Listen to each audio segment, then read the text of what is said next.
बिस्मिल्लाहिर्रहमानिर्रहीम। अस्सलाम वालेकुम स्टूडेंट्स। आज बेटे हमने चैप्टर 15 स्टार्ट करने हैं, दैट इज द इनहेरिटेंस। अब आप लोगों ने नाइन्थ में एक ब्रांच ऑफ बायोलॉजी डिस्कस की थी, दैट वाज द जेनेटिक्स।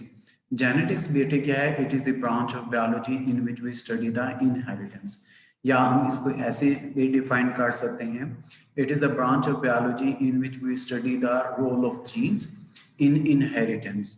तो इस चैप्टर में हमने ओवरऑल जो बेसिकली जो इंफॉर्मेशन डिस्कस करनी है, ओवरऑल वो किसके बारे में होगी? इनहेरिटेंस के बारे में होगी। इनहेरिटेंस क्या है? It is the transmission of characteristics from parents to offsprings, या हम इस तरह से भी डिफाइन कर सकते हैं, it is the transmission of characteristics from one generation to another generation.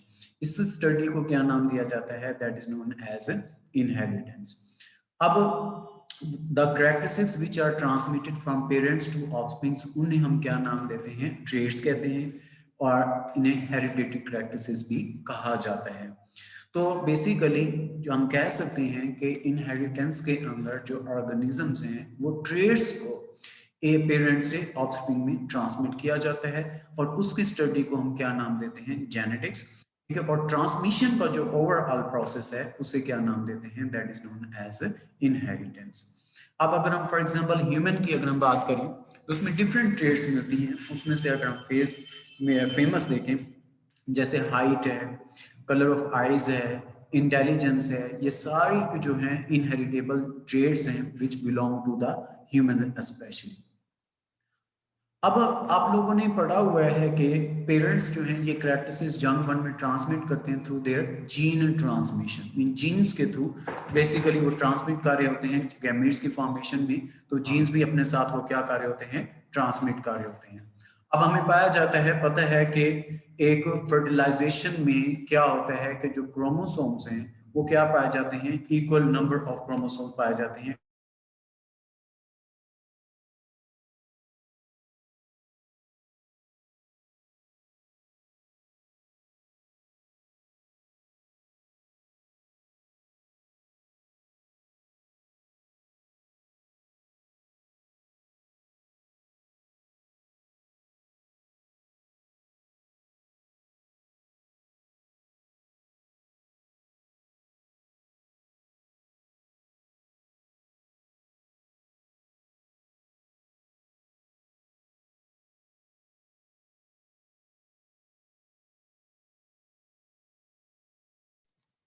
Sorry for the confusion बच्चे। अच्छा बेटे, हम बात कर रहे थे कि जो पेरेंट्स हैं वो जीन्स के थ्रू अपने कैरेक्टरिस्टिक्स को क्या करते हैं? ट्रांसमिट करते हैं। और हमें पता है कि जो डिप्लॉयड सेल है उसके अंदर क्या पाए जाते हैं? कंप्लीट नंबर ऑफ क्रोमोसोम पाए जाते हैं। डिप्लॉयड सेल के अंदर मियोसिस होती है, मियोसिस के थ्रू वो क्या बनाते हैं? हैप्लॉइड सेल्स बनाते हैं, हैप्लॉइड गैमीट्स बनाते हैं। तो मीन गैमीट्स हैप्लॉइड होते हैं, या इन शॉर्ट उनके अंदर हाफ नंबर ऑफ क्रोमोसोम पाए जाते हैं। अब जब ये gametes, male gametes and female gamete आपस में यूनाइट होते हैं फर्टिलाइजेशन के दौरान, तो उसमें क्या होता है कि equal number of chromosome parental cell से और इक्वल क्रोमोसोम जो है मैटरनल सेल से। बायो में पेरेंटल सेल्स को क्या कहते हैं कि मेल गैमीट्स कहा जाता है, और मैटरनल सेल्स जो हैं वो मदर सेल्स को कहा जाता है। तो वो दोनों आपस में फ्यूज होते हैं, फ्यूज होकर वो क्या बनाते हैं? जाइगोट। तो वो ईच जो सेल में से इक्वल नंबर ऑफ क्रोमोसोम आ रहे होते हैं। जैसे ह्यूमन में अगर हम बात करते हैं 23 क्रोमोसोम मेल गैमेट्स में और 23 क्रोमोसोम्स किसमें पाए जाते हैं? फीमेल गैमेट्स में पाए जाते हैं। तो वो equal number of chromosome mean 23 उधर से 23 उधर से आपस में कंबाइन होते हैं, कंबाइन होकर जाइगोट बनाते हैं। अब बेटे जो क्रोमोसोम्स हैं these basically carry the unit of inheritance, जिन्हें क्या नाम दिया जाता है? They are known as gene.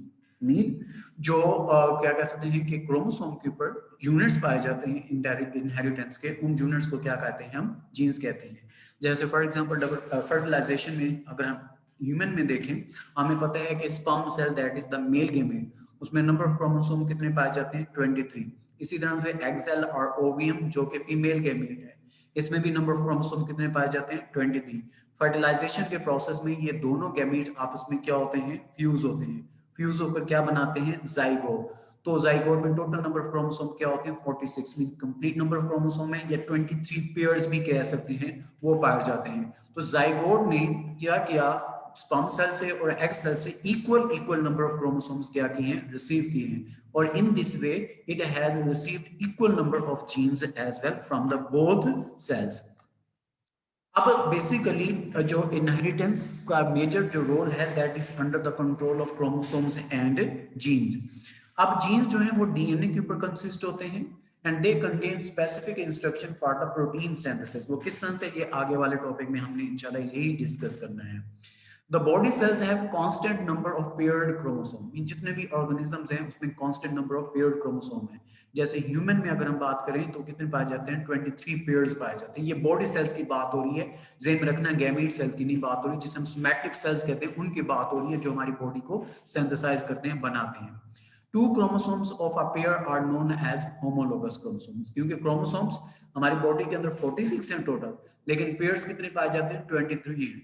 और 23 पेयर्स में से ईच जो पेयर है that is consisted on a homologous chromosome. जैसे आप लोग यहाँ पे देख सकते हैं, बी में देखें सिस्टर क्रोमैटिड्स थे, ये आपस में कंबाइन हुए। ए में देखें तो आप लोगों को एक पेयर नजर आएगा, टू सिस्टर क्रोमैटिड्स कंबाइन होकर उन्होंने क्या बना दिया, होमोलोगस क्रोमोसोम बना दिया। तो एक पेयर के अंदर बेसिकली क्या पाया जाता है, होमोलोगस क्रोमोसोम्स पाए जाते हैं।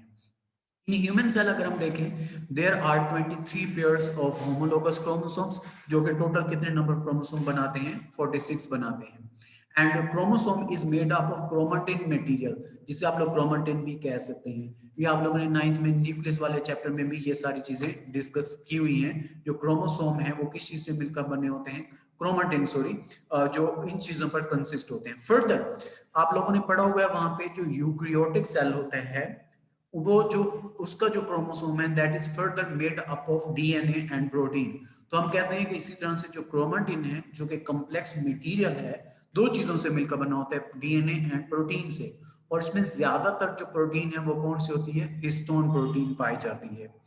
अब डीएनए के, इसमें क्रोमोसोम के अंदर, क्रोमेटिन के अंदर सॉरी, जो डीएनए का मॉलिक्यूल है वो हिस्टोन प्रोटीन के ऊपर रैप ओवर होता है, रैप ओवर के एक राउंड स्ट्रक्चर बनाता है। उस स्पेसिफिक पार्ट को क्या नाम दिया जाता है, that is known as nucleosome. Mean chromosome का वो पार्ट जहां पे डीएनए ने रैप ओवर हुआ है हिस्टोन प्रोटीन के ऊपर, उस स्पेसिफिक पार्ट को क्या नाम देते हैं, that is known as nucleosome.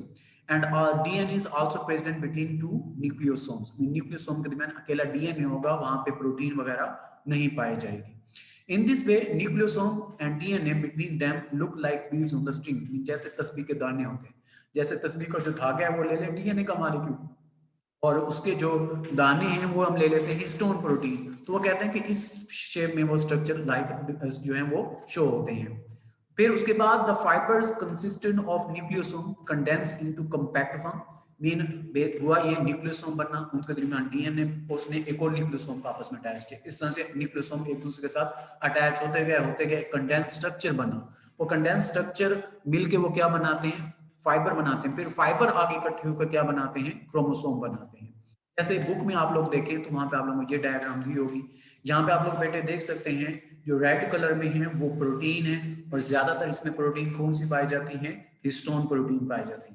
और हिस्टोन प्रोटीन के ऊपर डीएनए रैप हुआ, सेंटर में आप लोग देखें डीएनए रैप हुआ, रैप हुआ। इस कंप्लीट स्ट्रक्चर को क्या कहा जाता है, न्यूक्लियोसोम।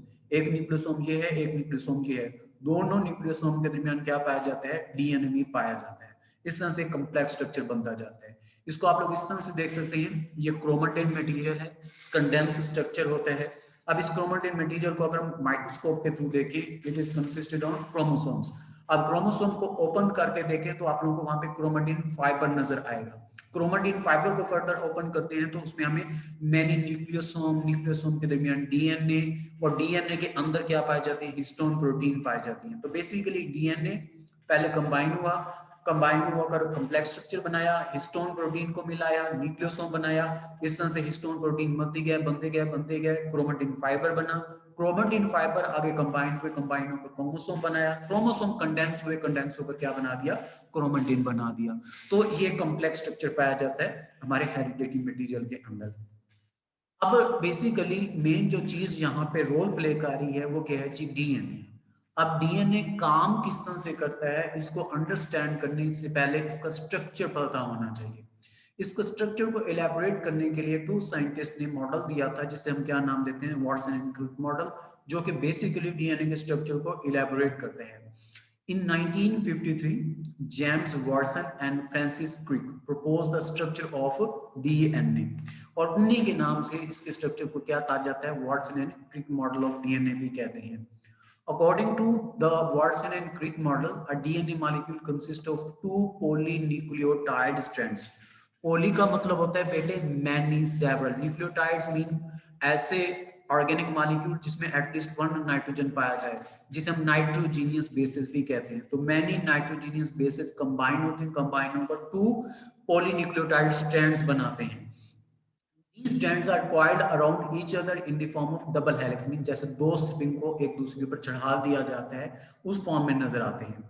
अगर हम इसके स्ट्रक्चर में देखें डीएनए के मॉलिक्यूल में, तो एक स्ट्रैंड ये हो गया, मीन टू पॉलीन्यूक्लियोटाइड्स पर कंसिस्ट है, उसमें से एक स्ट्रैंड ये हो गया। दूसरा बेटे स्ट्रैंड जो ब्लू शेप में आप लोगों को नजर आ रहा है, ठीक है जी, दूसरा स्ट्रैंड ये हो गया, और इसके अंदर क्या पाए जाते हैं, न्यूक्लियोटाइड्स आपस में अटैच होते हैं। तो इस तरह से ये कंप्यूटर स्ट्रक्चर बनता है, मिलकर क्या बना देते हैं, एक डबल हेलिक्स बना देते हैं। अब फिर वो कहता है कि इसके अगर हम इंटरनली स्ट्रक्चर देखें तो इसके अंदर क्या पाई जाती है, फॉस्फेट शुगर बैकबोन पाई जाती है आउटसाइड दी डबल हेलिक्स। उसकी बाहर वाली साइड पे शुगर और फास्फेट से मिलकर एक स्ट्रक्चर होता है, इसलिए क्या कहा जाता है, शुगर फास्फेट। और इसमें ज्यादातर शुगर कौन सी पाई जाती है, राइबोज शुगर, उसमें आपने पढ़ा होगा ये 5 कार्बन मॉलिक्यूल है, उसके साथ फास्फेट अटैच होता है, इसलिए हम इसे क्या नाम दे रहे हैं, फास्फेट शुगर, जो कि बैकबोन बना रही होती है डबल हेलिक्स की। फिर उनके अंदर क्या पाई जाती है, nitrogenous basis. Inside the sugar phosphate backbone क्या पाई जाती है, नाइट्रोजीनियस बेसिस पाई जाती है। In double helix, the nitrogenous bases of opposite nucleotides form pairs through hydrogen bonds.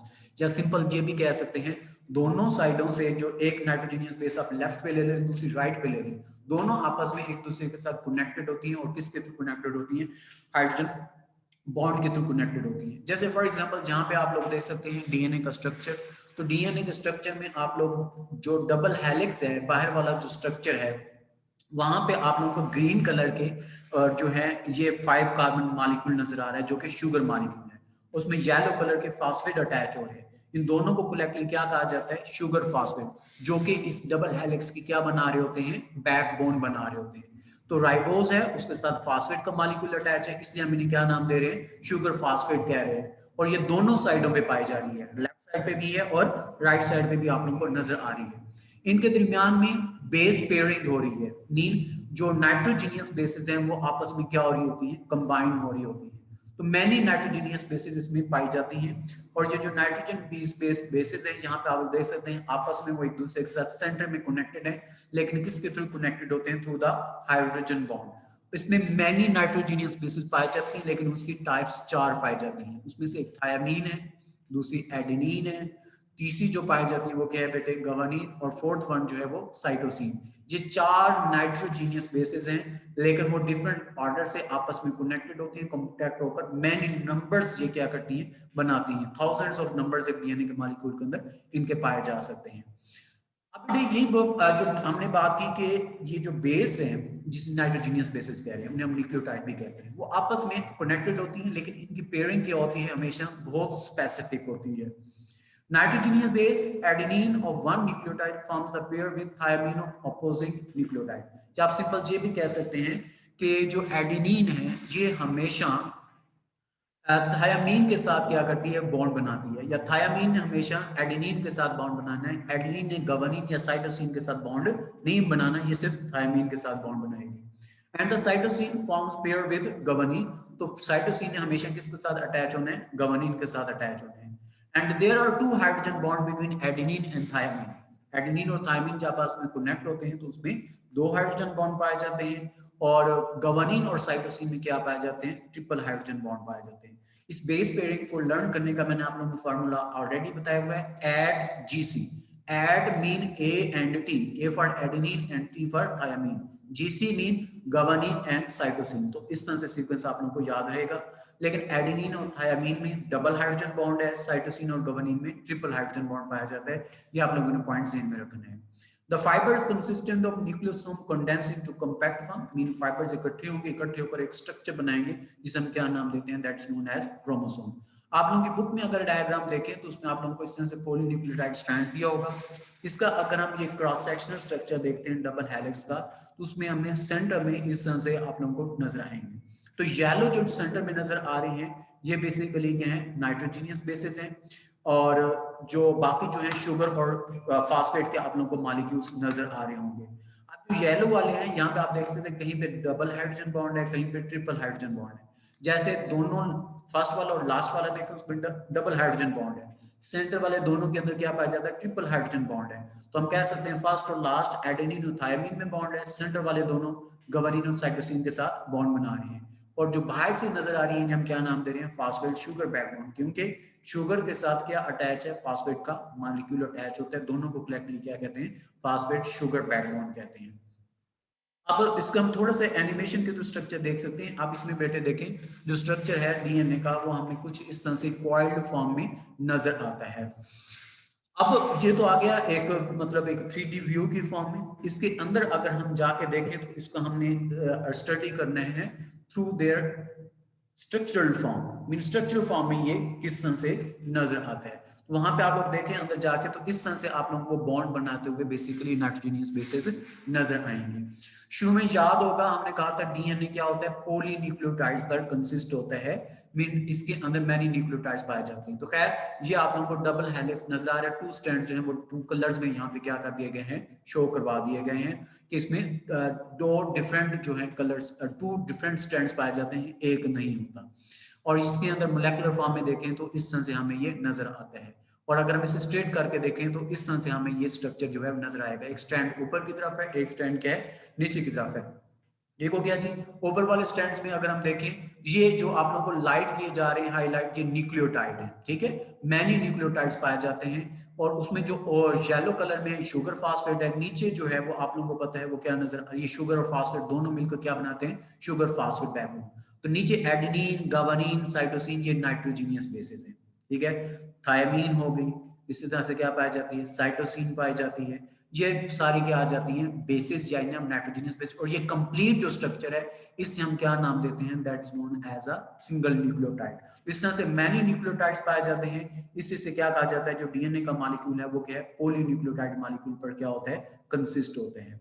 अब इसकी बेटे अगर हम बॉन्डिंग देखें डीएनए के मॉलिक्यूल की, तो उसमें आप लोगों को एक चीज क्लियरली शो होगी, इनमें इस तरह से बॉन्ड बना के इस तरह से डबल हेलिक्स फॉर्म में आ जाते होते हैं। दोबारा से अगर हम देखें इनके, हमने यहाँ पे बॉन्डिंग देखनी है बेसिकली किस तरह से होती है। यहाँ पे देख सकते हैं एडेनिन और थायमिन में हमेशा बॉन्ड है, साइटोसिन और गवानीन के साथ हमेशा क्या है, बॉन्डिंग आ गई। इस तरह से एडेनिन और थायमिन है, गवानीन और साइटोसिन। एडेनिन थायमिन में यहाँ पे आप लोगों को डबल हाइड्रोजन बॉन्ड नजर आ रहा है, और गवानीन और साइटोसिन में आप लोगों को ट्रिपल हाइड्रोजन बॉन्ड क्या है, नजर आ रहा है। तो हमेशा जो एडेनिन और थायमिन में डबल हाइड्रोजन बॉन्ड होगा, गवानीन और साइटोसिन में ट्रिपल हाइड्रोजन बॉन्ड बनेगा। इससे हम कहते हैं base pair, mean nitrogenous bases ने आपस में क्या बनाए, पेयर बनाए। थायमीन ने हमेशा किसके साथ बॉन्ड बनाना है, एडेनिन के साथ। साइटोसिन ने हमेशा किसके साथ बॉन्ड बनाना है, गवानीन के साथ। ये पॉइंट आप लोगों ने ज़हन में रखना है। और जो क्या कह सकते हैं कि थायमीन और गवानीन में triple hydrogen bond, adenine sorry guanine और साइटोसिन में ट्रिपल हाइड्रोजन बॉन्ड, और एडेनिन और थायमीन में हमेशा क्या पाया जाता है, डबल हाइड्रोजन बॉन्ड पाया जाता है। ये भी पॉइंट ज़हन में रखना है। इस तरह से ये आपस में कंडेंस होते हैं, कंडेंस होकर वो क्या बना देते हैं, डबल हेलिक्स स्ट्रक्चर बना देते हैं। तो ये क्या आ गया, एक एनिमेशन जिसे हम कह सकते हैं स्ट्रक्चर ऑफ डीएनए। अब आते हैं क्वेश्चन आंसर की तरफ। इसमें जहां पे आप लोगों को प्रॉब्लम है, क्वेश्चंस हैं, वो बाद में डिस्कस करते हैं, लेकिन सबसे पहले हमारा बुक क्या कहती है वो देखिए। सबसे पहले बेटे क्या है, इंट्रोडक्शन टू जेनेटिक्स है। ये आप लोगों ने शॉर्ट क्वेश्चन में करना है, इसको हम शॉर्ट क्वेश्चन में बाद में देख लेते हैं। क्रोमोसोम्स एंड जीन्स हैं, ये भी आप लोगों ने शॉर्ट क्वेश्चन और एमसीक्यूज में ही करना है, वो भी हम डिस्कस कर लेते हैं।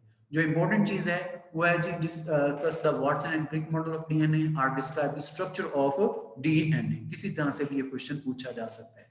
इसमें सबसे पहले इंट्रोडक्शन आ जाएगा, फिर स्ट्रक्चर ऑफ डीएनए किस चीज पर कंसिस्ट है, उनके पार्ट्स के नाम बता देंगे, पॉलीन्यूक्लियोटाइड है, शुगर फास्फेट बैकबोन है, नाइट्रोजीनियस बेसिंग है, पेयरिंग उनकी बता देंगे किस तरह से होती है, और एंड पे आप लोगों ने ये डायग्राम लास्ट में तौर पर बनानी है।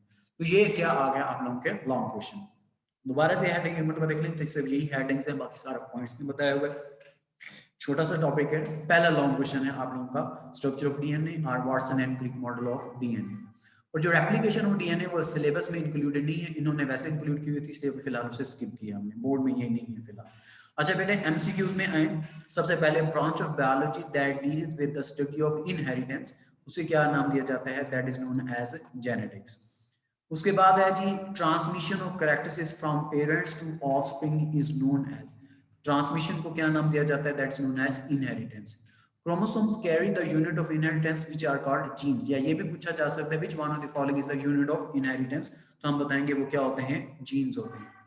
आगे pairs of homologous chromosome in human are, pairs 23 हैं, टोटल नंबर अगर पूछे जाते तो कितने बताते हम, 46 हैं। Chromatin is made up of DNA and protein, और इसमें ज्यादा प्रोटीन कौन सी होती है, हिस्टोन प्रोटीन है। DNA wraps around histone protein and form rounded structure which is known as nucleosomes. James Watson and Francis Crick proposed the structure of DNA in 1953. In 1953, the structure of DNA was proposed by Watson and Crick, or James Watson and Francis Crick. A polynucleotide strands present in DNA, तो 2 strands पाए जाते हैं, ठीक है जी, इसलिए ये double helix consider होता है। Outside the backbone double helix that is made up of sugar phosphate. उसके बाद inside the double helix consist of the nitrogenous bases, और सिंपल बेसिस भी पूछा जा सकता है। Adenine always pairs with thymine AT से याद कर लें, और cytosine always pairs with guanine, GC से याद कर लें। Number of hydrogen bond between adenine and thymine, और एडेनिन थायमीन में 2 होते हैं, गवानिन और साइटोसिन में कितने पाए जाते हैं, 3 पाए जाते हैं। Diploid number of chromosome in human cells are, number of chromosome बेटे पूछे तो 46, पेयर्स पूछता तो 23। आगे when condense into chromosomes, chromosome में कौन सी चीज कंडेंस होती है, क्रोमेटिन मटेरियल कंडेंस होता है, कंडेंस होकर क्रोमोसोम में चेंज हो जाते हैं। आगे backbone of DNA molecule is the that is the sugar phosphate, यहाँ पे उसे डीऑक्सीराइबोज शुगर कहा गया है, ठीक है जी, वैसे कंफ्यूज नहीं होना, तो डी इसमें राइबोज और क्या आ जाता है, शुगर फॉस्फेट आ जाते हैं। आगे इन structure of DNA adenine of one nucleotide pairs with the nitrogen is opposite nucleotide, adenine ऊपर भी पढ़ा हमने, just statement change थी, is always bound with the thymine। आगे hereditary material is DNA, फिर लास्ट पे है DNA wraps plus histone protein, इन दोनों को कलेक्टली क्या कहते हैं, न्यूक्लियोसोम। ये बेटे स्पेशल पॉसिबल एमसीक्यूज आ गया।